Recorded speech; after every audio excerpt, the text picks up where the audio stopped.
Okay, we are live with the one and only Vince Belmonte and his good friend since childhood at some age. What age did you guys meet? I was 12 going on to 13. Grade 8. Grade 8. Mario Cesareo. How do you say your last name properly, Mario? Cesareo. Oh, Cesareo. It is the day of Italians in here. I just mentioned that we had Fabio in here before. Now we have Mario Cesareo and Vince. Vince, how do I say your last name properly? Belmonte. Oh, Belmonte. Yeah. Belmonte. Oh, I like the accent at the end. Belmonte. Beautiful. Okay, okay. So it's the day, we're having a day of Italy in here. That's what we're having in here. And we already talked about the World Cup and stuff. Actually, I was just talking to some friends at lunch, and I don't know how your parents were, but my father, we were just saying how this is never really done anymore, at least not publicly. Like my father used to, I don't want to say hit because everyone's going to think our father is like an evil guy, but like he used to hit with like these two fingers at the side of our head. If we ever did something that he thought was wrong, he would just drill us in the side of the head. There's like a soft spot in the side of your skull, like right here. And somehow he would just nail it every time. Violence was a tool back then. It really, violence was a tool. But can you imagine you were at do both your boys play baseball still or one? One does. One. Can you imagine going to the baseball diamond and just taking two fingers? Like my father used to work construction. He had really strong hands and he just would drill you like a pipe. Can you imagine seeing that right now? You would get child services called on you. Absolutely. Sorry to cut you off. We had a play in baseball once. Pull the mic nice and close. We want to hear you. We want to hear you. Okay. So we had a play in baseball where I think the catcher got hurt on the other team. The coach came out, went to clean him up, clean the dust off him and stuff. And he said, "I'm his father. I'm good." Oh, no. Oh, my gosh. Just cleaning the dust off him. Yeah. Wow. Oh, my gosh. And he was the manager of the team. He was the coach. Yeah, I guess it looks awkward, like Yeah, patting so the imagine dust off. poking somebody in the side of the head. We was a soccer game one time. I guess I would have still, this must have been still grade school, maybe grade 8, grade 9, grade 8, I want to say. And there was a playoff game. And my father didn't like the way, the system, just think, the system that the coach was playing. He went onto the field, grabbed me by the ear, and took me home. Right in the middle of the game. I've heard not because of the way I was playing. He didn't agree with the system. This must have probably been grade 7 or something. And he didn't agree with the system. And he pulled me off the field and took me home. And then the next time we had to go to practice, like I didn't even bring it up. It was just like nothing happened. I was back at practice and playing with my friends. But can you imagine doing this stuff like that now? No. Not at all. No. But you have 2 kids. I have 2 boys, yes. 2 boys. What are their ages now? 16 and 13. Well, one's turning 13 in September. So Daniel's 16. Daniel's 16. Holy smokes. Yeah. And then I got 3. I got a 21-year-old. Wow. A 13 and a 7. Oh, so wow. I became a dad at a very young age, which I think helped me in my path. Why do you think that? Was he out of control, Vince? A little bit. Yeah. So a little bit. It was weird. It settled you down? Oh, it had to settle me down. I was doing things that, these guys were partying and I'm writing life insurance at 24, right? So different mindset at the time, but things that I had to do. It didn't settle us down. No. No. It settled him down. Yeah. Yeah, so that's weird. You're kind of a boy or a girl at 21? Girl. A girl. And you had her when you were 24? 24, yeah. She's 21 now? Yeah. And you're watching these guys go to the clubs or whatever they're doing? Still went, but I had to kind of tone it down a bit too, right? Like I always had that at the back of my head. Like, hey, I got a kid at home, so I got to, watch what I do and say now. And so you guys have known each other for that long. Mm-hmm. Mira, how did you come across past us? Vince, was it you and Andrea? Yes. Or no, you found us independently? You guys, Vince mentioned you guys in passing, and then I'm in advertising, and I would scroll through, countless hours of Instagram and all that, and then I was looking for something to do, right? And I came across Rockstar, and I heard you add on the radio as well, and then I just put 2 and 2 together, and I remember, holy crap! I go, that's Vince and Andrea's friends, right? And then that's how I kind of put the 2 and 2 together and called him up and said, hey, we gotta do something, man. Yeah, and that's how it all So your ads work. You got it. I forgot he was in advertising. Yeah. I totally forgot because we take pride in how ugly our stuff is. Like we literally take pride because we talk to our team about, we say, look, and marketing we're not a big Fortune 500 company here. We just need advertising that gets people to respond. Yes. So forget about all this image and stuff. Somebody on our team was just telling me, she was saying, her name's Alex. She was saying something about what we're doing didn't match what she was taught in school about unity, conformity, and continuity. I don't know, something like it's a design principle where it has to be conform. I don't Tom, even I have know. no idea what I you're can't talking even about. repeat it. Mario probably knows where I'm trying to go with this, that it was supposed to be an image that looks really pretty and nice. And we were saying, Alex, this doesn't convey what we want to say. Like, it looks pretty, your style, but we want the words to stand out so it's easy to read. Yeah. Like, we just wanted to totally different. Yeah. And then I think Mario, when I discovered you were in advertising, and Mike was telling me, and I think you do some high level stuff. It's not just like, No, I manage like, big accounts. yeah, that's what I mean. And we send out this monthly newsletter. And I could just imagine when Mario opens up our monthly newsletter and sees all the margins and the fonts and stuff. And you know what? Instead of getting embarrassed by it, somehow it makes me happy, because I'm like, Mario's just going to laugh at this thing. And I get a kick out of it. I don't know why. But I don't, because there was one podcast I think I listened to. There's a reason for you guys to do that, right? And it's true. It works. So don't change it. Yeah. Why Yeah, there is some thinking behind it. Yeah, there definitely is thinking. I know. But what were you going to say? No, you didn't want to hear the phone call I had when Mario saw the first newsletter. Oh my God. So for those of you listening, our newsletter, it's this 12-page thing we send out to all members of Rockstar. And I can only imagine him kind of ripping it apart. Like, who am I dealing with? Are these guys? We used to have people on the first book we put out. We had no time to get it proofread like 3 times. So we had it proofread once. It went out with a bunch of grammatical errors and spelling mistakes. We had people rip us apart, but they would also send the book back marked up. Oh, wow. And we're like, oh my gosh, this is amazing. Like, they hate our guts. Like, they're basically sending our book back in disgust, saying, I'll never work with you for real estate transactions, because if you can't spell these words properly, how am I going to trust you with a purchase for, the biggest thing I'm ever going to do in my life? And they would send the book back all marked up, and we're like, this is like free editing. Like, people are making fun of us, but we actually have these people out there. I think they cared about you. Yeah, I think they actually cared about us. And every time we got these books back like this, we would go and make all the changes. So over time, it's like we had free proofreading. There you go. So before we go any further, I just want to make sure these don't get too warm. So this is Vince has had Don Julio 1940. I've never had this. Oh, you've never had this? No, you probably hate tequila. Do you like tequila? Cheers. Cheers. Yeah, okay. I hate to even sip it. I mean, I hate to even shoot it down. This is a sipper, but Oh, that's good. It's a nice, I say it's a nice tequila as it's catching my throat, right? Oh, that's a beautiful. That doesn't taste like tequila. No, that's especially. I got it out of the freezer. oh, it's champagne. It's not- One day, Vince was over at our house and we had a bottle of this, and I think it was Will that was there, and he was telling me, I think, how much he hated tequila. By the end of the night, he's trying to pour himself more shots out of the bottle because he liked the tequila Tom, more. everybody hates tequila before this. Before you have the Don Julio. So, and then why did you think about getting started in? So when he pulled you over here, and Vince, we'll come to you in a second. But what was it in your life that made you want to think you're going to get started in real estate? Because you were looking for something to do. That was the legitimate reason. Man, I have a whole story about this. So for me, it was more like I did a lot. So, had my kid at 24. My career was just starting out, working downtown for a big firm. And then, as the years go by, it's like, okay, I want to do more. What else can I do more? And I met a guy that owned a restaurant downtown. And I would do all his marketing and his website. I did all his branding for him. And, very successfully. He's on 22 years, but I think it was maybe 11 years in, he came up to me and we had a discussion like, hey, do you want to do a second location? So I'm like, sure, let's do it. Right. I'll open up a restaurant with you. It's the hardest business in the world. I did it for 8 years, but at the same time I was doing advertising. So I would wake up at 5 a.m, go to the restaurant, do all my prep, leave the restaurant, go to my office. I swear to God, I had sauce on my shoes, flour on my shirt. I'd go to work, leave work, go back to the restaurant, and then close the restaurant, help close. We had staff and everything, and I did that for 8 years, 16, 17-hour days. Then I saw my wife, we had 2 young kids at home. She was just deteriorating, right? I'm like, all right.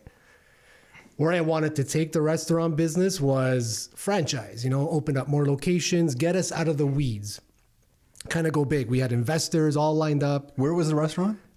2 locations, one Spadina in Richmond and one was Richmond and Sherbourne. So great, great spots. What type of restaurant? It's a small Italian place. Okay. Right. And God bless my partner. I don't want to drop names or restaurant names, but if we can, but he's amazing.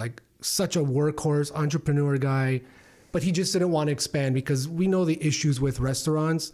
Staffing is difficult to get, especially now. Imagine now. So what happened? So I couldn't do it anymore. I couldn't do both. So I had a conversation with him. We kind of went our separate ways. I sold my shares to him. But then it came to a point where in my career, I'm like, okay, ageism is real in advertising. If you don't get to a certain level in your career at a certain age, you start to get looked at as like a bit of a dinosaur, right? So I started looking at ageism, like, okay, I'm reaching 40. Like, what's next for me? Did the restaurant thing, and then I stumbled across all these ads, and I'm like, I always wanted to do something like that, right? So then that's when I did it. I just picked up the phone, got you guys, and set up a meeting. Like, okay, let's try something different. Because you seem to have come out guns a-blazing. I remember I think Mario met with Mike, Vince, and before I know it, Mike's telling me, I think you bought multiple properties in a short period of time. I bought 3. Yeah, like most people don't come out buying 2, 3 properties, and you kind of feel good when you buy a property. You feel good for that first moment when you sign the papers. Usually within 5 minutes, you think somebody ripped you off. So usually you'll think, "Oh my gosh, those rock star guys! I knew they were assholes. They ripped me off on this thing." But you seem to have kind of survived that. So on the first property, you closed on this property. Where was it? I don't even know. They're all in St. Catharines. They're all in St. Catharines. Did you have to rent it out yourself, or did you have a tenant in there? The first one was tenanted. Okay. So which bites right now because they're getting a wicked deal. Wicked deal. Because how many years ago did you buy? 2018. Oh, the rents have gone up so much. Yeah. We just had a duplex or a legal second suite in Hamilton. Top floor rented out for $2,600 a month plus utilities. Bottom floor for $22,000. Wow. That's one single family home. That's a total of $4,800. That home we would have rented out, Nick and I, in like 2007 for about $1,400 total for the whole house. Yeah. Now that house is generating $4,800. So, I mean, you take the good with the bad, right? Like this family's amazing. It's a young family. They're getting a full townhouse for $1,600. Yeah, that's a good price right now. Yeah, but yeah, if you have a good family and 100%. you're providing housing there, so the service is great. Yeah. Okay, so then you go and do another one. Yeah, and then we did another one. I found this one. I'm like, hey, Mike, let's go look at this one. I think it was on MLS for a few days. But I showed Mike, and he's like, okay, let's go look. And it was this is great. Mike didn't tell me this. So you're doing Mike's job for him. This is perfect. This is how we like to work with people at Rockstar. You find the properties. You call us. Then we will help you put in the offer. Yeah. And then excellent business model. Yeah, brilliant. It's totally brilliant. Yeah. So we went out to look at it, and I remember Mike's like, dude, this is one of the nicest homes I've ever laid my eyes on in St. Catharines. He goes, if you don't want it, I'm taking it. Oh, another great sales strategy. Oh my gosh, we got this stuff figured. See how we have things dialed in. I love Mike for that. I love for his honesty. So I'm like, and anyways, it was perfect because downstairs had a kitchen and 3 bedrooms already done. I'm like, I can easily do this with a little conversion of a door, separate entrance. I'm doing this a duplex. Rare to find, yeah. Super rare. Yeah. 8-foot ceiling basements. So it was perfect. I'm like, dude, we have to win this one, and we did. We got it. Wow. And then that one, did you have to tenant that one yourself? Yeah. And how was that experience? Because you've never done that before. No, it was upstairs was easy. I filled that one the first day. So upstairs I was getting $1,750, and this was 2019. And then downstairs, I was, there was for sure it was a students before down there because each door had a lock on it, and I wasn't into students at the time. But that seemed to who was attracted to this place, right? So was it close to Brock, I guess? Yeah, it's pretty close to Brock. So I wanted to make sure that whoever was in there, and I didn't have renters in there for like 2 or 3 months because I wanted to make sure whoever was in there was perfect for the spot, right? Because do your due diligence, right? You don't want shitty people in there, and then there's problems down the road. So I think it was vacant for like 2 or 3 months to make sure that I wanted the right person in there. Ended up getting 3 students. So you didn't want students? I didn't want students, but they were 3 very mature girls, and they were there for me with 2 years now. Wow. So now they left, and I More students. More now. students. Okay. But they're again. So you have students in the basement, and on the main floor, it's like a Just a family. couple. Oh, a couple. Yeah, Wow. young Okay, couple. that's not common, Yeah. and that's working out for you. Great. Yeah. Yeah. Okay, and then so signing leases and stuff, was that a little difficult for you? Intimidating? Straightforward? The first one was a little weird. Like I've never put on it was like an open house, right? Yeah, Like yeah. Pre-COVID, I'm getting people walking through, and I'm kind of doing the, here's the house, and have a look, and sign these papers, because everything you guys do, like whatever you guys set out for us to kind of fill out, works. Like it's the system's down packed. It's amazing. That's a little plug. Yeah, cool. Thank you. We appreciate it.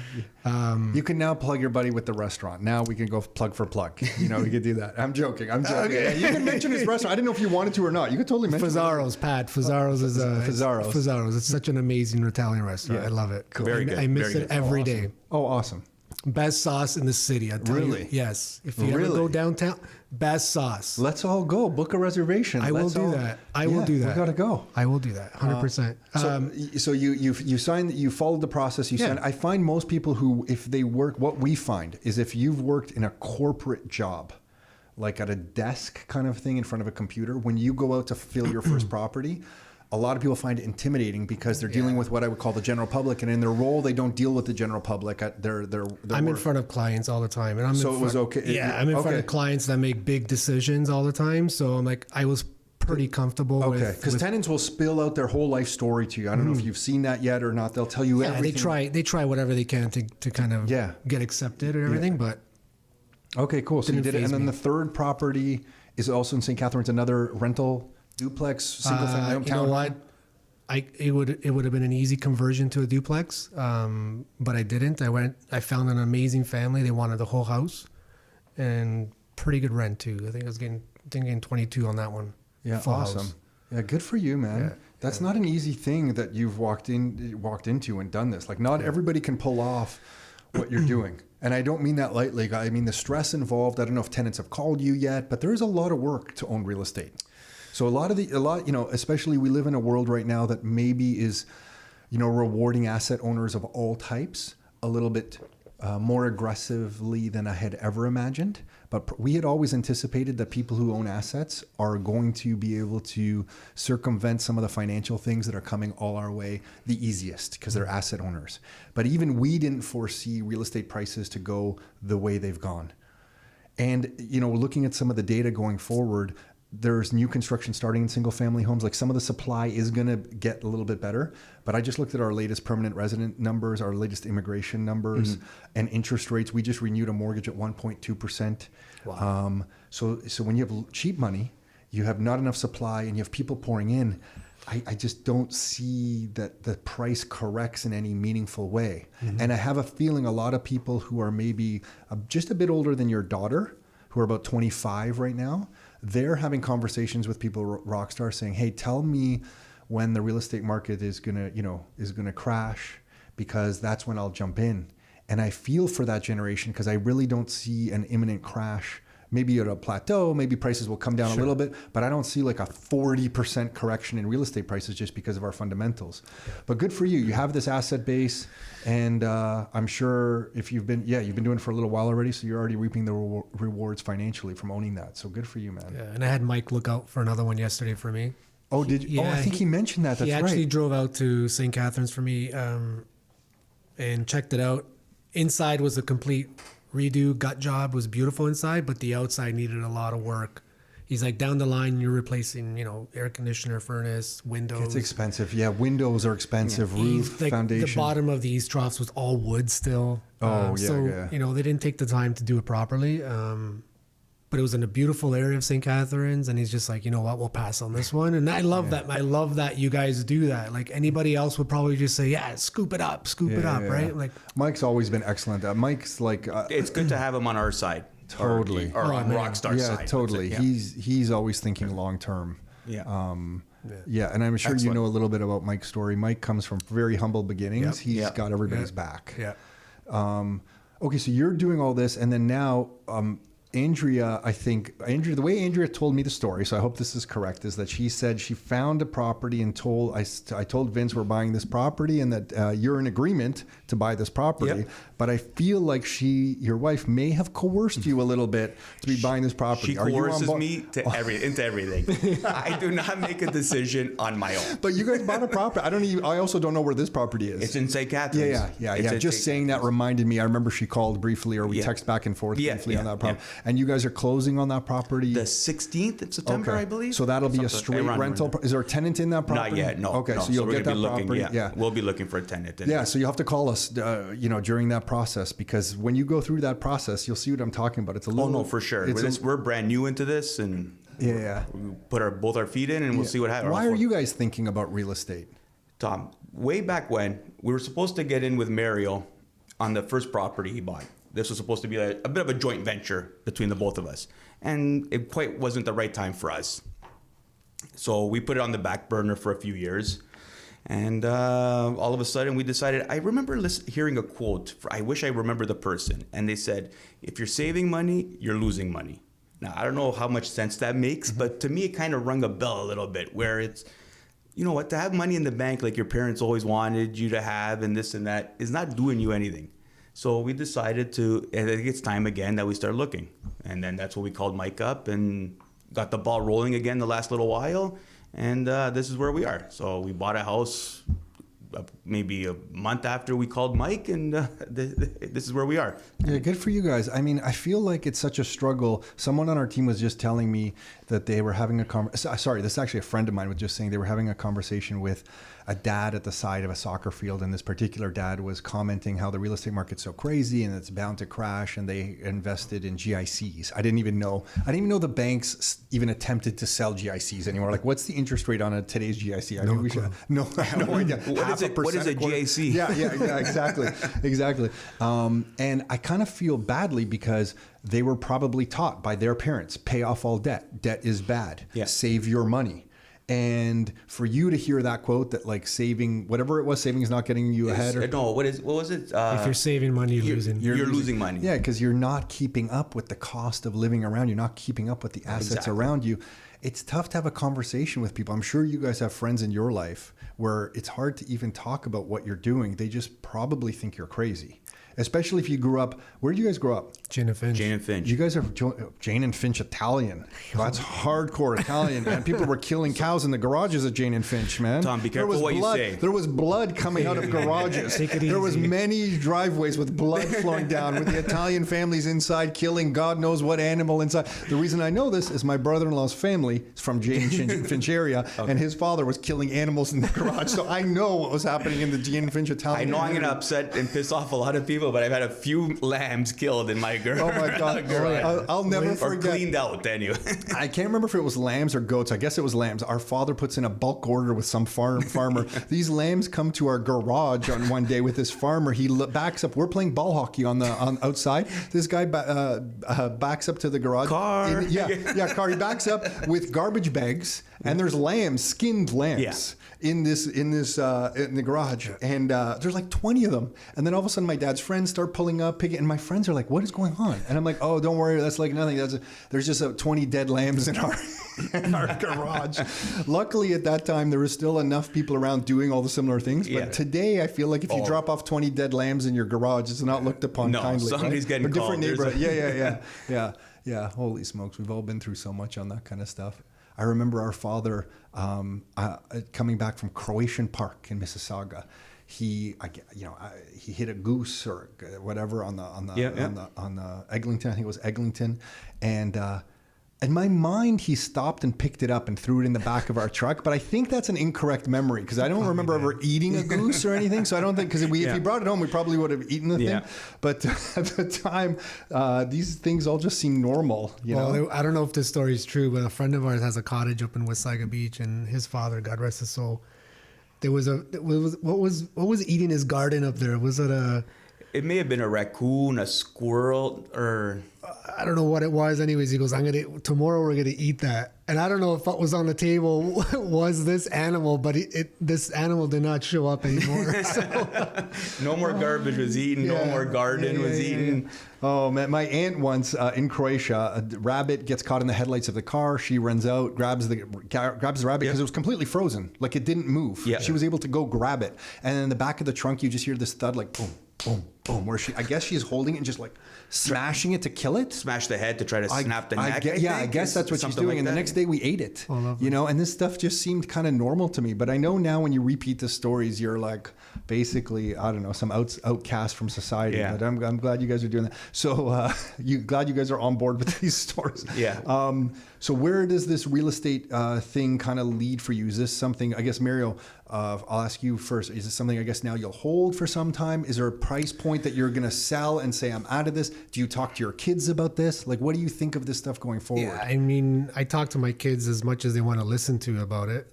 Sure. My oldest one, she graduated from film school, so she's got a career path. But my youngest one, my 13-year-old, I'm like, she's like, I don't know what to do. Damn it, get into real estate. Do something with real estate. Don't worry, we're going to set you up with real estate. And I think for me, it's going to be a hold because I don't have pension. I don't have anything like that. Like I'm not part of a union. So when I leave my job, that's it.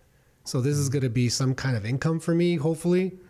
Even I'm 3-4 years in. I don't think I've seen the rewards yet of real estate other than the appreciation value and all that, but I haven't used it. No, you haven't been able to refinance a property yet. I haven't been able to do any of that to kind of, really see the benefits of it. But, I'm looking forward to that part anyway. And then if, keep going. I'll keep going. Yeah, and that day will come, and it takes time. I think the first 2-3 years of real estate are the most frustrating because you're really only dealing with problems. Yeah. Either you have an unexpected vacancy, a problem like a maintenance request, and you don't really have the money saved up to pay for something that you hadn't planned for and you furnace. So 2 or 3 years, it almost kind of sucks. But then it slowly kind of creeps, and then it surprises you once you hold it. Nick and I have now had properties for 20 years.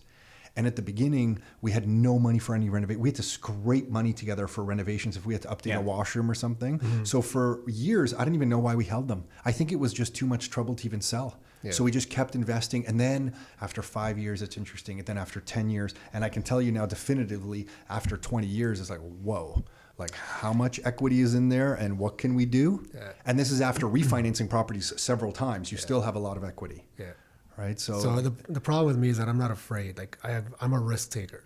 My wife's a little bit more reserved, and I'm like, no, we're gonna go look at another property. She's like, oh, no, do we need another one right now? I'm like, yes. Like, I just go, and I deal with it after. I'm trying to think. I wonder how you could protect your kind of, because the risk would be the market changes. There's a credit event. Banks aren't lending. Real estate market collapses because there's no available credit. Rents should stay pretty solid because people still need a place to live. Yep. So rents should stay solid from everything we are researching from the U.S. that when they went through that big kind of correction in 2007, 2008. But you wouldn't be able to refinance. The values would be, let's say even less than what you bought it for. Yeah. So you'd be in a situation where, worst case, ideally, you're renting it out and covering whatever you have now. So that's the thing to plan for. Yeah. Yeah. So you would just need to plan for that. Yeah. Yeah. I mean, the way I think of it too is if you don't have a job, you can't get approvals either. So I'm trying to accumulate as much as I can while I have an income, right? Because the banks aren't going to, just because I have 3 properties rented out, they're not going to look at that income. Right? They don't care. Some will. They discount it down, some by 20%, some by 50%. Some banks will take the rental income into consideration doing your debt ratios. But you're right. In general, it's not a huge help. Yeah. So as long as I'm still employed, I like to try to get, a couple more at least. Which is what happened to both Nick and I. I was the one who held on to my job the longest. And we maximized the crap out of that because we knew once we left, it was game over. When you're self-employed, the banks went from loving me personally to just hating me. They wouldn't lend me a kind of a cent. And it's funny because at that time we're like, don't you understand? We're helping people buy real estate. Like, you should lend to us. Like, we know what we're talking about. We're really good at this kind of stuff. Lend to, and they just hate. They literally, from one day being employed to the next day, you're just kind of worthless to them. Yeah. It took us a long time to kind of rebuild that back up with the banks. Yeah. Okay, so buy and hold. And then Vince, you guys haven't closed yet. No. But is that your thinking? Or do you think you're going to see if this property goes up in a few years and sell it, play it by ear? I think we're going to be a roll with the punches kind of couple, I guess. That's just the way we are. We're not huge risk takers, but we wanted to get into this game a little. Not the game, but this industry. It is a game. Yeah, I guess it is. Do you have a pension with your job right now? See, both Andrea and I, my wife, we're extremely lucky that we both have pensions when we retire. Got it. So, okay. So retirement is not something we worry about too much. It's just making our money work. I think that's where, we're not looking so much as I need something for retirement. I got to have something or else who knows what's going to happen. No, that's not what we're thinking. Mm-hmm. Our thinking is let's have our money work a little harder for us instead of us working so hard for this money. Yeah, got it. I think it's great that you have the properties too, because I remember my wife's father who had a full pension from Castrol Oil. When he was born, he grew up through the Great Depression. Mm-hmm. So he was like 59 when he had Carol. So he was older, remarried, had Carol.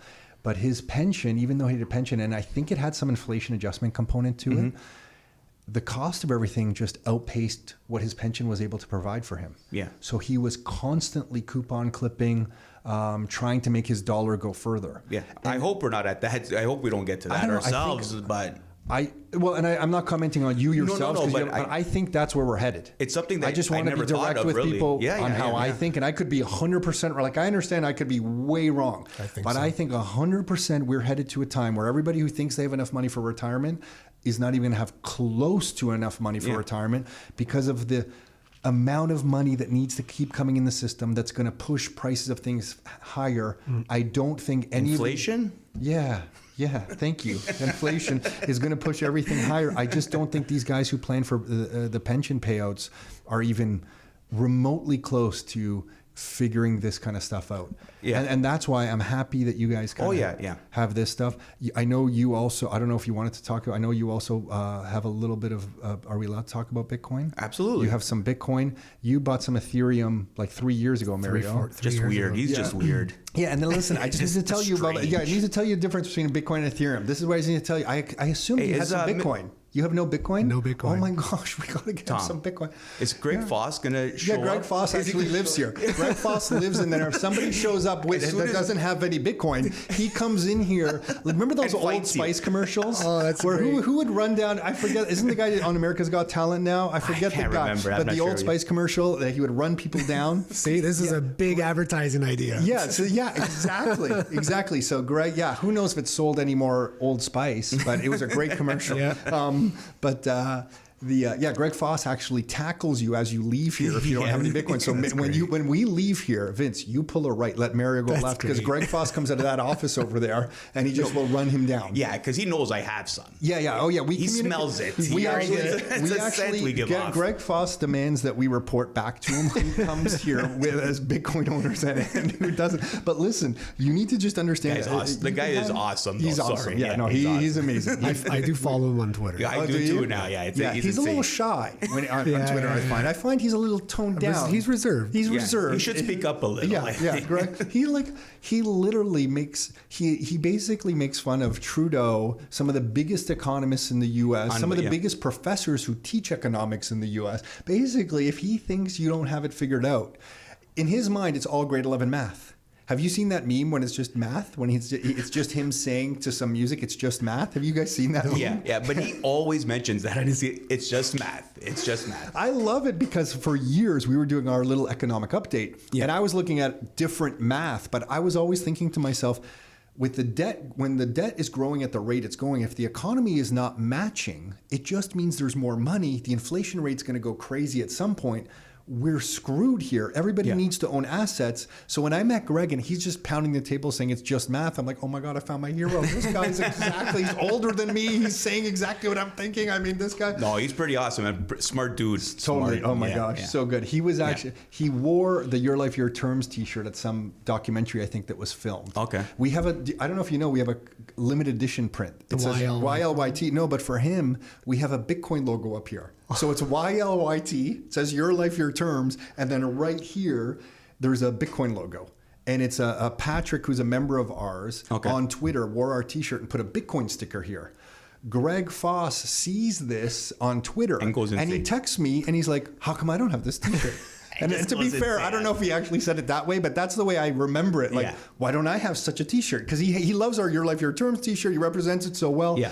And so we did a special order of like 15 t-shirts, one for everyone in the office and one for Patrick and for him with the Bitcoin logo. And he picked it up. I think he was on a long drive. He went somewhere to Bretton Woods, I think, with Jeff Booth.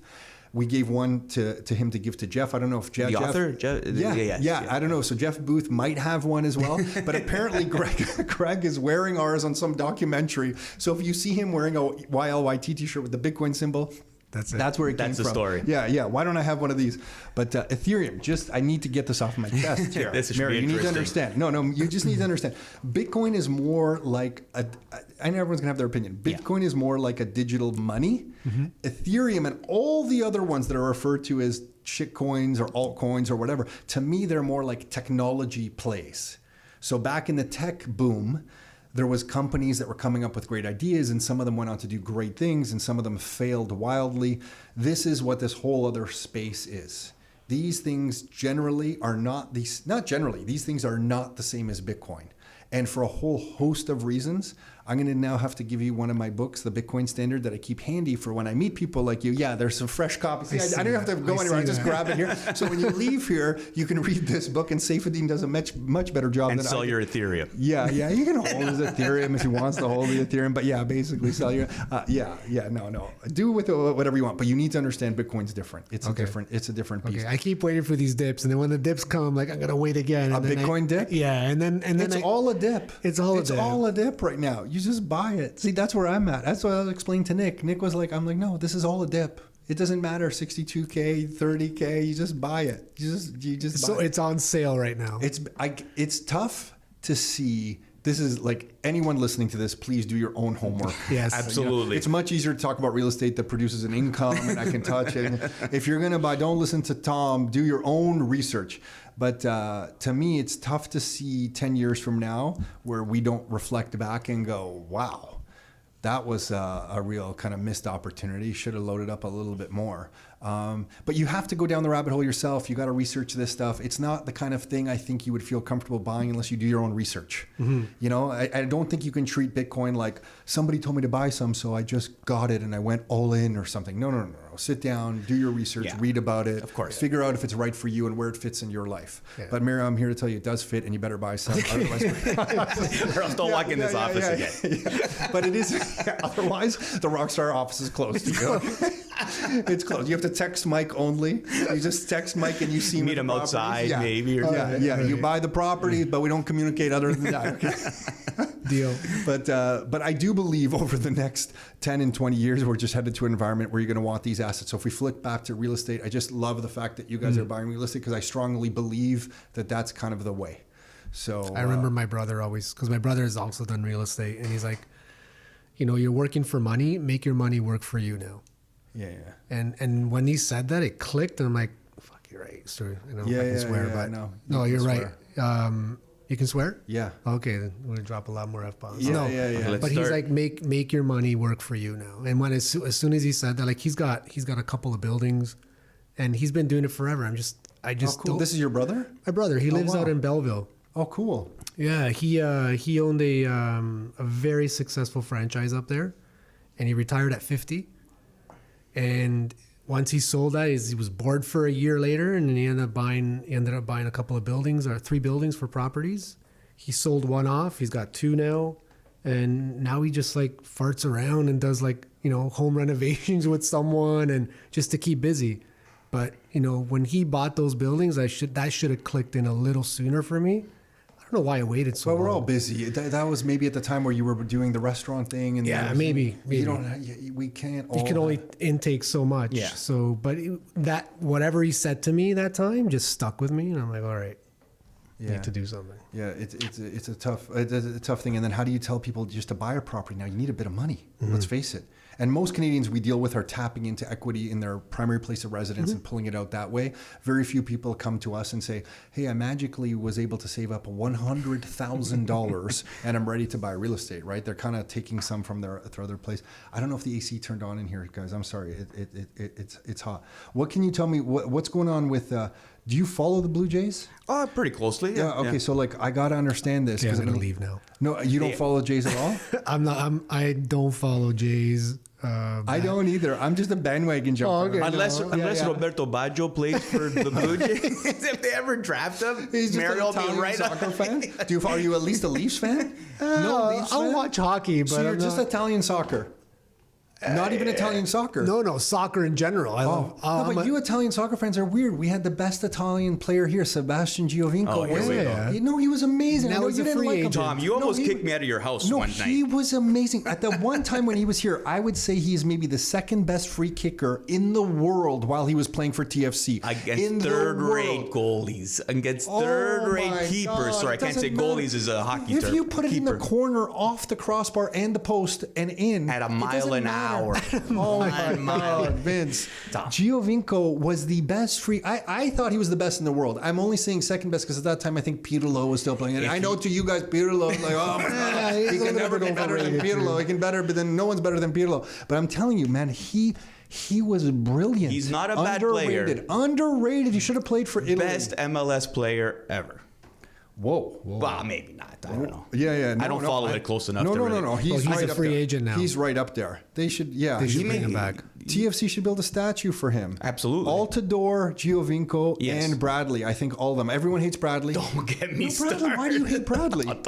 I hate Bradley more than I do Why Giovinco. do you hate Bradley? He came in, he turned the whole He franchise. stinks. He's terrible. Why? He's awful. No. He's an awful football player. No, Vince. Sorry. No, he's a great leader on the field. He turned everything You know what? around. He may have the intangibles. He does.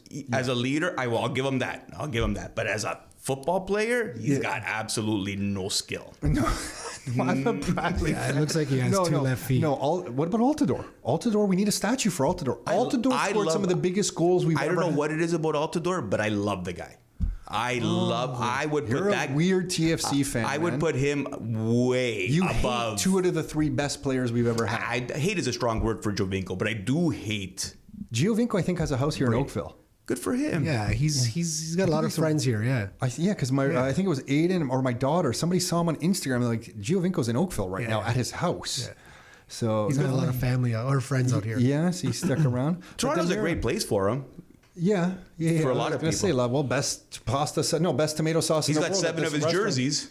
No, you have a bunch of. Oh. So wait, but you just follow. You don't follow. I any follow sport. soccer. I'll soccer. So who's your team? Juventus. Oh yeah, of course. I know every Italian is a Juventus fan. I get it. You meet an Inter fan, it's like a miracle. Yeah, I know. That's it, right here. Yeah. No, Oh. well, I was. Oh, now you actually. changed. Okay. So why are you an Inter fan? I was. Why don't you jump the bandwagon like him? Everybody there is Juventus. No, I was fan. never a Juventus fan. Inter fan growing up, I was a soccer goalie. So, and what's the word? My idol was Zenga. He used to be a goalie for Italy and Inter. And that's how I fell in love with Inter. Yeah, got and then I kind of, I don't know, through the years, kind of whatever, became my father's son a little more. So he definitely cheers just for the southern Italian teams. So now I'm just a Napoli guy. I've also Whoa, you're a Napoli guy. That's rare. That's a good team. Yeah. Yeah, I would say I'm a Napoli guy. Naples is the only. I'm not a huge fan. I'm not going to go out and buy jerseys. And I like Mario or whatever. I like soccer. I like football. I like watching football. It doesn't matter who's playing or whatever. Sure, but you appreciate the game. Yeah, if I can cheer for one team, yeah, I guess it's Oh, I Napoli. like it. I've been spoiled though with soccer though. I Juventus. No, I went to the ultimate game. Which? I went to Spain to watch El Clasico. Oh no way. So I saw. Just you happened to be in Spain, or you? No, went no, for I that? went. My Oh, wife good for bought you. it. My wife bought it for her 40th birthday, and we both went. And I saw Ronaldo and Messi battle it out. Oh yeah, it was. I cried in that That stadium. was sorry. Which state were you in? Barcelona? Did you say? No, in Real Madrid. Real Madrid. Okay, I've been in the Barcelona stadium. Barcelona stadium empty, and it looked intimidating then. There was 100,000 people chanting, and I had tears flowing down my face. Like, and my wife's looking. She says, "You're crying." I'm like, "Feel this. This is amazing." It's right? insane. Yeah, I can't imagine. It's amazing. I got video. I can energy. show you after videos. It was such a great energy. So I'm about to go back to Croatia. I don't know with COVID and stuff. If we're going to a game, we usually always go to a game. Okay. And there's a team on the coast there called Hajduk, and the fan clubs there. Like Aiden thought the TFC fan clubs are like aggressive, and then he comes to Croatia, and you see the fan clubs there. They are completely insane. Like guys standing on the top of the stadium, whereas if one step back, there's no safety. Like No. they're falling hundreds of feet down on this, onto the ground, but they're up there cheering. We're seeing fights break out in the stadium. Yeah. We went to see a game once. It was Hajduk against one of the Prem teams, Premier League. I think it was Stoke City. And the Stoke City fans were in a barbed wire section of the arena with barbed wire facing in to keep them in, and the other way as well. There's two sections to keep the Hajduk fans out. So they were literally locked in there with cops there for their own security. Yeah. And there's been other times where the Dinamo, the head club in Croatia, would play Hajduk. Hajduk hates Dinamo. Okay. They would take the bus and throw it into the Adriatic Sea. The Greyhound bus. They would throw it into the... One time we saw a game there was armed police guards. You're going to think I'm making this up. No, not at all. Not at all. The other team, as we're leaving the stadium, escorting the other team out of the stadium. Yeah. Police, like a police thing. Otherwise, these fans will... Yeah. So over in Europe, it is serious business. It's a different level. It's a different level. I saw a Champions League game in Portugal. It was Benfica versus Dartmouth. And they actually had that section of German fans... German fans blocked off for their safety. And there's an announcement after the game that says, please remain in your seats until told to leave. And I think they had to wait over an hour and a half before they left the stadium. It's insane. That's a different level. We don't understand it here. No, it's totally. When they're lighting off the flares, and they would always light some of the chairs on fire. Yeah. And the chants were so loud. That one time we were there, the fan club was at the end of the stadium, and they were getting both sides of the stadium to sing different parts of the song. Okay. So the fan club would start singing. Then one side of the stadium, which might be full, 30,000 people, would sing a few lines. Then the fan club would respond, and then the other side of the stadium. So there's this orchestra of music going around the place. And one year the team was so bad, they lost. We were there 6-0. My dad, after 5, I think it was 5-0, walked out of the stadium furious. We had to go find him. We're there with my cousin. My dad just walked out in fury. They take it pretty serious. Oh my gosh, he lives for that team. So he walked out. We watched the end of the game. The team's leaving the field. The fan club starts jeering at them. Okay. The club turns around, walks to the fan club, and they hiss at them for 10 minutes. 10 minutes of it just hissing, like a hissing sound, kind of almost shaming them. It was like... You ever watch Game of Thrones where they're walking and they're screaming, shame, shame? Yeah, I feel like they were just shaming them for 10 minutes. I'm like, what is happening No, it's here? insane. It's yeah. But this is all my way of asking you about the Blue Jays. Okay. This is how we started. Yeah, I know we went Guerrero Jr., I'm on the bandwagon. I'm on, do I like this guy or not? Is he going to be good? It seems like he's good, but now in major slump. Yeah, he's in a big slump. It's baseball. It's 162 games. It's a lot of baseball. These guys are young. I just want to know, do I cheer for this team over the next 3 or 4 years? Absolutely. My son bought a Guerrero jersey. He wanted one for his birthday, so we have to cheer for him. So and this Bo Bichette guy, he's the real deal on defense. Every time he's okay. Yeah, he's not bad. He seems to hit well. He's right now, I would say he's probably just a bit better fielder maybe than hitter. He's a little bit wild on the plate. Is he? Okay. Yeah, he strikes out a lot and whatnot, but he'll be okay. This team will be fine. Give him. I think they were still too young this year to start contending. Okay. I think you got to wait another year or so. Okay. This is the first time Guerrero and Bichette, I believe, have played a full season in the majors. And Guerrero, I know, is 22. Yeah. 162. Yeah, but he's 22 years old. I believe so. Yeah, I'm not sure. I think I actually know that one. Okay. So something I just need to know. You're not a Leafs fan? I forget. No, not a chance. No, Mario doesn't care. Mario doesn't care. But why are you not a Leafs fan? Who do you like? I'm a Flames fan. Oh my God. Yeah. There's a story behind it, but yeah. Why are you Flames fan? Well, what happened was Jane and Finch Italian. It doesn't. There's nothing you can tell me. When I met Vince the first day, he was playing basketball in his driveway wearing a Calgary Flames jersey. With a gun. Yeah. That's how proud I am. No, what happened was way back. McDonald or something. Way back in the day. Obviously, we all at this table remember Honest Ed's. I'm not sure. Yeah, of course. So my mother would shop there once in a while, and the one time she goes, Vince, they have jerseys there. I don't know how she knew they were hockey jerseys. I don't know. Can't remember. But this is why you became a Flames fan? Yeah. And she goes, and I go, I was never a Leaf fan. And she goes, why are you saying that so proudly, dude? Because I'm so proud. Is great. No, I'm so proud not to be a Leaf fan. But anyway, so my mother, she goes, you want me to buy you a jersey? She goes, which one? I go, whatever. It doesn't matter. As long as it's a Canadian team. Because like I said, I was never really a fan of one particular team. She comes home and she comes home with a Flames jersey because she saw the C. She thought it was Canada. That's awesome. So it has nothing to do with the flag. Forgot about this story. I totally forgot about this story. So she got you a Canada jersey, but it's actually Calgary Flames. And that was it. That was probably. I'm trying to remember. I can see how hard it is to convince Vince of something. Yeah. Hey, Vince, got you this jersey. Okay, I'm a fan for life. For life, right? Forget I'll like the while I have the jersey. I'm a fan for life, and I actually hate the Leafs. I don't know. I can't remember how old I was. I was probably grade 6, 7. Vince, which makes any 12, hockey fan 11. from Toronto who's not a Leafs fan, it's a week because you have to be a strong person to be a Leafs fan. So you actually took the easy route, dude. If you come back, listen, you could come back to be a Leafs fan. Leafs fans are very inviting. No. We welcome everybody to rediscover the truth and become a Leafs fan. This is the year, dude. Stanley Cup, it's a lock. Not a chance. Mary, if someone was, I'm curious, when someone's thinking about getting into real estate, from what you know now, if you try to reflect back to when you thought you were going to get started, did it match your expectations? Like when you thought you were going to get into real estate, is it been easier, harder, more expensive, more time consuming, less time consuming? Like, I wouldn't say time consuming at all, other than the first sort of initial things that we have to do. But I would say it's been a pretty easy journey, right? So no unexpected calls from tenants. I've had a few, and I've dealt with them. And if I couldn't deal with them, I would just send somebody out to do them. Okay, so what can you give us an example of one of those? Was it like a repair, a flood in the basement? Yeah, one of the most. No, thank God, nothing big like that. But one of the most recent ones was the students. She called me and she says, "Oh, our toilet flusher string broke." And I'm like, okay, if I send a plumber there, it's going to cost me $350. If I go, it's going to take me 2 hours, a $5 piece at Canadian Tire, and I did it. And I went out there, and it like literally took me 2 minutes to fix. But that's like, that was. So you haven't had any major things. No, far. nothing major. I'm pretty handy too, so I can. Chances are I can do a lot if I do it.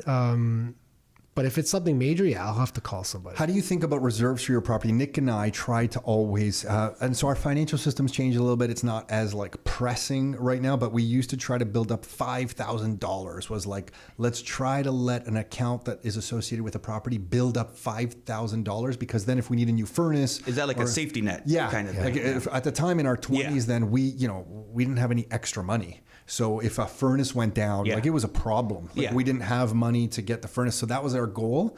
Do you have any thinking that way? Or? Yeah, everything for the rental properties, I have a separate account. And I make sure I have at least $5,000 in there. Cool, okay. I have at least enough to cover my mortgages and then anything extra that we need to do. And then you haven't had to need any paralegal. So, we have a great paralegal. Kelly Hawks is an amazing woman who understands the Tenant Act really well. No, nothing yet. Yeah, you've not needed those services. You met, did you meet Jerry? I don't know what Jerry's Jerry awesome. Gatto? Yeah, you met Jerry. Yeah, Jerry. Another Italian. Yeah, I'm surrounded here. And what did you say? Great guy. Yeah. Yeah, regrettably, I have to admit, he's a great guy. He's a great guy. We just contacted his office today, Oh, actually. cool. Yeah. Okay. And they're to get the ball rolling. All these guys are like the mortgage, the banking industry is broken. So what we're seeing in the banking industry is even though some of the mortgage brokers we use have really upped their staff, the banks haven't increased their capacity. So some of the financing is just taking forever and refinancing, and the lawyers are getting crushed. So everybody in the industry, I guess right now these are good problems, but everyone in the industry is getting crushed and they're having difficulty hiring people. And I was just thinking about your buddy who owns the restaurants when you mentioned it's hard to find people. Mm-hmm. Today I was just looking at data where the unemployment, the amount of Canadians on unemployment for the last 20 years is roughly about 600,000 or so people every year. And the current amount of people on unemployment is 1.7 million. So we're about 3 times. Wow. That's a big number. That's a big number. Jump. And we have multiple people telling us who have different local businesses, some restaurant owners, some managing golf courses where they're putting up kind of, the help wanted kind of signs and advertising, and they're getting crickets. They're getting no response. So when I saw that many people, and I just saw that today, I'm like, okay, I finally understand. If we have triple the amount of people pulling in income, no wonder there's money flushing around the system here. And that people are having difficulty hiring. Mm-hmm. So for small business owners, a lot of them it's tough right now. Absolutely. So I remember even before that, when I sold my shares to my partner, I think we were done the deal in November. December is when they upped the minimum wage, and what you were paying a cook wage, you're now paying your dishwasher wage. So that just crushed it even more. So it's a grueling business. Like, I'm talking restaurant specific, but you're collecting money from the government and you're not working.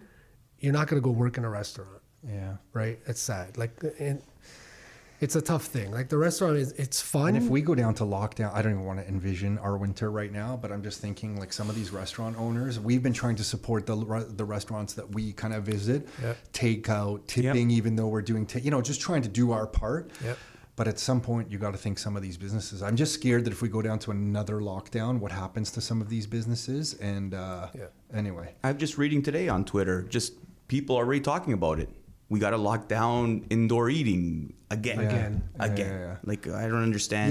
Yeah. I'm hoping we don't go there. I'm hoping everybody who wants to stay home can now decide for themselves if they want to stay home. If you want to come out, if you get the vaccine, great. If you don't get the vaccine, that's your choice. So be it. But let's kind of just live a little bit here. And I'm scared for our kids too on the lockdowns. Like, just what's going to happen. School. I mean, the social impact of this. And it's funny because the few friends that we have that are in firefighting and stuff, they're telling us, and I mean, this is anecdotal, I don't have the actual data on this, that they're seeing more domestics and more drug problems than they had seen normally. And it's like, these are second order effects that we live in a complex world and a complex economy. If we try to isolate for one thing, all these other things can go out of whack.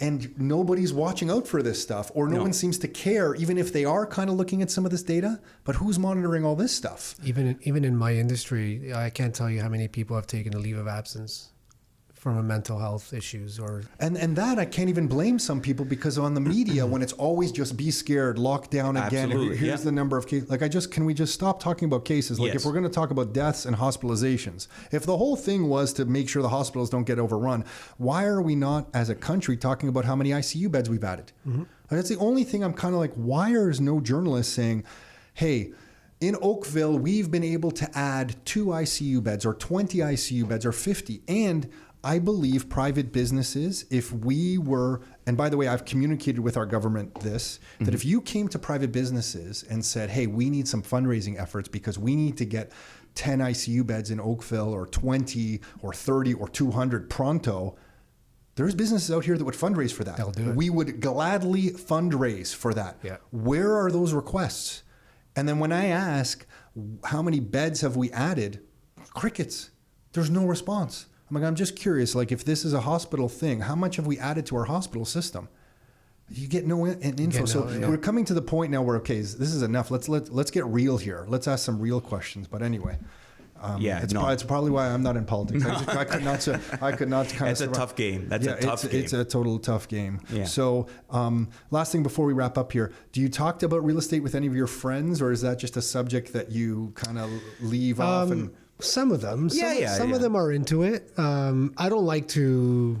Vince knows me. I don't like to tell people a lot of stuff about what I do on the side and everything. And even with the restaurant at the time, I was like, I kept it low key, even from my own office. Like, I had the opportunity to cater so many office meetings with my own food, but I never did it because I didn't want anything, Smart. No, I agree. Right? Smart. Oh, he's slacking in the office because of this. Like, I didn't want any of that connection happening, so I kept it, nobody knew a lot of that stuff. No, but I think amongst our friends, we're about a group of 10 of us. Yeah. We talk about a lot of investment. One of our friends is a real estate agent. Well, we talk about it. Yeah, it's not a huge part of our conversations, but there is some conversation. Yeah. But I don't say you should do this or you should do that. Like, we just talk about it in casual, and that's it. Yeah, I'm always kind of torn. Lately this summer, we've been doing less podcasts, and I've had some time to think, and I'm like, because I've always tried to take the approach, even though we have this podcast and our business is about real estate, I've always tried to take the approach that lead with education. Come to us if you want some information, but you ultimately decide for yourself. Of course. If you want this. Yep. But I feel like now I'm crossing this bridge where I'm like, I'm just going to tell people they got to do this. Like, you know what? Fuck it. You better fucking do this. Like, you have to do this. This is the point where I'm kind of wrestling with myself a little bit. I'm like, do I just tell people, listen, okay, look, I know you think this is crazy, but come here, take these classes, read what you need to read, take this. It's like you with the Bitcoin standard. I'm going to get you to talk. I'm just like, I've had enough. You need to do this. So I don't know if it's age or just I see a sense of urgency, or Greg Foss has gotten to me on the. It may be the Greg Foss, but I just do Greg see Foss standard. Yeah, the Greg Foss standard. We just the way I see our government spending money, and what I think when I extrapolate that out, just using some basic math over the next 10 years, I'm like, I don't see the way out. And I feel like if I have the opportunity to try to help people, I want to. But then I just sound like such a sales guy because we own Rockstar and we sell real estate. But people don't know is that I don't, I guess I own Bitcoin. I was going to use Bitcoin, saying I don't own the Bitcoin company and I'm a promoter of that, but I own some Bitcoin. So maybe that's not that good example. But even if I didn't own real estate, I believe in owning assets. Yeah. So I guess what I want to start telling. Sorry, Tom, but don't you think this pandemic has kind of brought all the warts out of our economic system and all the financials and stuff like that?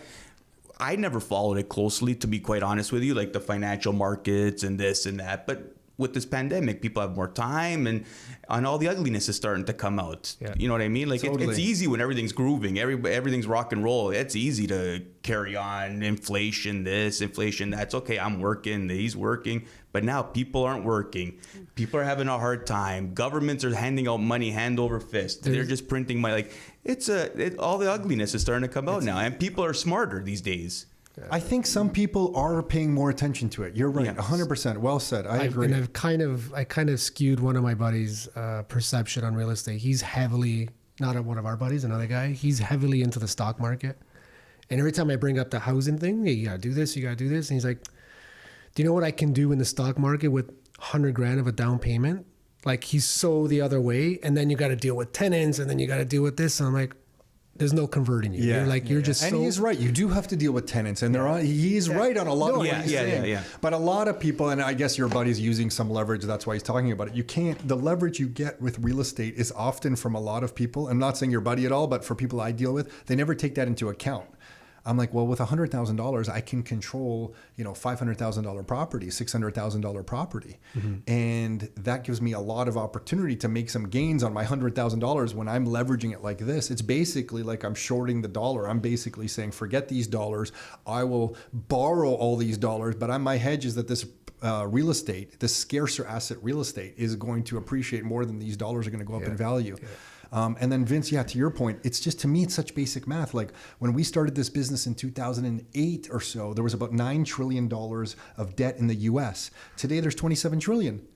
It's triple. Yeah. It's triple the amount of debt in just over 10 years. Yeah. So to me, I'm like, okay. And property prices in Canada, and it's not a perfect correlation. Interest rates have a lot to do with this. There's so many more variables here. But if I boil it down to just like at a high level thing, if we're going to triple again, that means we're going to like $81 million, if I did this right, in debt in the U.S. over the next 10 years. 81 trillion. 81 trillion. If it just keeps the same pace, does that mean property prices are tripling again? Because if it did, and I know nobody thinks this is possible, but the house, how much did you spend on this recent purchase? Do you know? 600 and change, probably. Yeah, something like that. That's terrible. No, actually, I think it was like he buys houses like cookies. Hey, what's this? Another cookie? It's like a cup of coffee. He buys houses like Blazers. I'll have a cup of coffee and that house over there. Yeah, he's a high roller. Hold on, call Andrea, please. He's a high roller. Yeah, Mike, what did you sell these guys? Yeah. They don't know? No, they have no idea. So, but does that mean the $600,000 home in St. Catharines at the end of this decade is, what's that going to be, 1.8 million? Like, is that... Because but how? No, but I know, but I'm telling you, we sat right here in 2008, not in this office, but doing this business, and we had people at 200. We had somebody on our team. He'll know who he is. We were selling properties on the Hamilton Mountain for $205,000, fully detached 3-bedroom driveway up the side. They went to about $224,000, and then they went to about $234,000. And he pulled me aside one day. He said, "Tom, I guess we're done. How are we going to ever ask an investor to pony up $234,000 when we were just selling these about 6 months ago or a year ago for $205,000? Wow. And today those homes are like $750,000. So just like you're just saying right now, but how could we? I know. I'm only saying we've been there because it's tripled on us since we started this business. And I don't understand how the government gets out of this. My fear isn't that it triples. My fear is that it quadruples. And what does that do to society if it quadruples? Because then the people who the separation between the haves and the have-nots is absolutely massive. So my actual fear, I know this sounds crazy, is that it goes up too far, too fast. And I think the dangers to that upside because of the societal impacts that will then cause, if that makes any sense. No, knowing that people who have assets will all benefit from it, for sure. But then you'll be quickly painted the villain. And no one will care that you worked 2 jobs for that many hours and you hustled and then you looked at to that point. Yeah, and that you're working. How hard are you working every day? Saving up, working to save up, get a down payment, accessing capital from a property, taking the risk. No one's going to care. No. You're an asset owner and you're a villain. That's my fear is where we're headed, as crazy as that sounds. Yeah, you just got to get your voice out. We'll see the best you can, yeah. Guys, I appreciate this. We only did 1 shot at tequila. Next time we'll do 2 shots of tequila. That's okay. I appreciate this. But Mario, been a pleasure getting to know you better, man. Seriously, thank you. Thank you for doing this. I was a little starstruck today, I'm going to be honest with you. No. Listen, I'm going to give you a copy of our newsletter when you leave so you can show other advertising executives this is what a professional newsletter looks like, okay? Yeah. And Vince, appreciate this, man. Hey, anytime. I love it. And don't worry, next time you leave your Life Your Terms t-shirt at home, because I know I've given you at least 10, that's okay. Maybe a little bit more. Mario's I was even going to bring my hoodie. Hey, this is an advertising guy, probably hates the design, but out of respect, he's wearing the t-shirt. Where's your t-shirt? There better be a closet in this place. Now Greg Foss is coming for you too. Oh my God. Oh my God. I'm terrified of that guy. Yeah. Thanks, guys. Thank you very much, Tom. It's been awesome. Hey, thanks for tuning in. You can find every new episode of the Your Life, Your Terms show on all the major streaming platforms. So Spotify, iTunes, Google Play. And if you'd like to get free copies of some of the books that we've put together, like these right here, or some of the reports that we've put together, like these right here, you can find all of those at www.rockstarinnercircle.com. That's www.rockstarinnercircle.com. That's it for now. Until next time, your life, your terms.